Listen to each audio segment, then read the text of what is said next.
amahoro y'Imana bane natwe twese amen. Ni madame Lahaîe-Roy muko bisanzwe amazina yanje nayo urakoze cyane. Paulo aherutse kuvuga ngo mwemu ari kuri jewe abwiririkanya nanje, mwemu ari kuri jewe, mwemu abwiririkanya nanje, kandi ibyo mwemu agomba ko nkora nibyo nkora. Je sinyira umuntu singikora ibyo abantu bagomba ko nkora, singikora abafana umutima w'Imana yagutegetse. Urumva hari ukuntu usanga umuntu dufate nk'umuririmbyi, umuririmbyi urabona umuririmbyi mu kuririmba hari igihe yasama, n'igihe ahumiriza, n'igihe abadugije ibiganza, canke n'igihe aba yifashe nk'uko. Abafana ndibaza mwavyumvise, hari igihe umuririmbyi aba ameze uko, hari n'igihe aririmba yasamye, hari n'igihe ahumiriza, uwo n'umuririmbyi. Iyo rero atinya abantu uca usanga ijwi ridashobora gusohoka kubera yatinye kwasama, kubera yatinya abantu.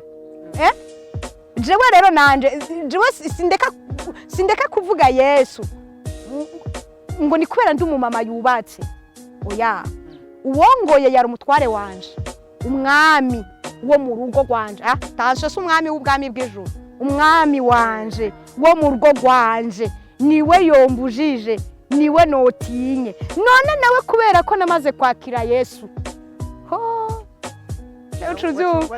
ucuvyumva, kubera Yesu agomba kumva ivyo Yesu agomba muri jewe, ivyo Yesu agomba ko nkora ntabyiyumvira.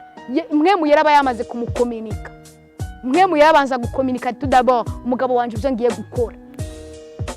Je ndabivuga mwemu yaramaze kumukominika kubera mwemu yarabwiririkanya nanje. Ona nk'ubu turi ngaha twe turakora iki kiganiro civuga butumwa.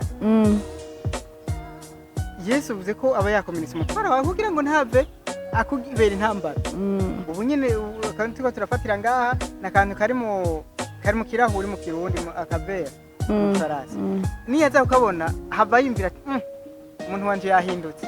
Akantu rero nuko ntugasa nubona ko akahava kakubera intambara, wewe ntubona ko adoca afatira ngaha.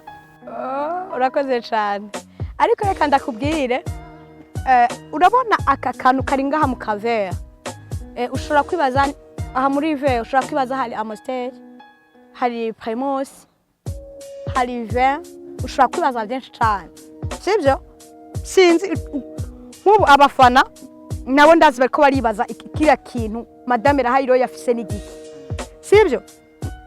Niko umukristo amera, canke niko umumama yahisemo gukurikira Yesu amera. Abantu bashaka kwibaza mu rugo iwe bimeze neza, sibyo? Ariko biba bihishije ibyiwe niwe n'umushinga nawe wiwe n'Imana.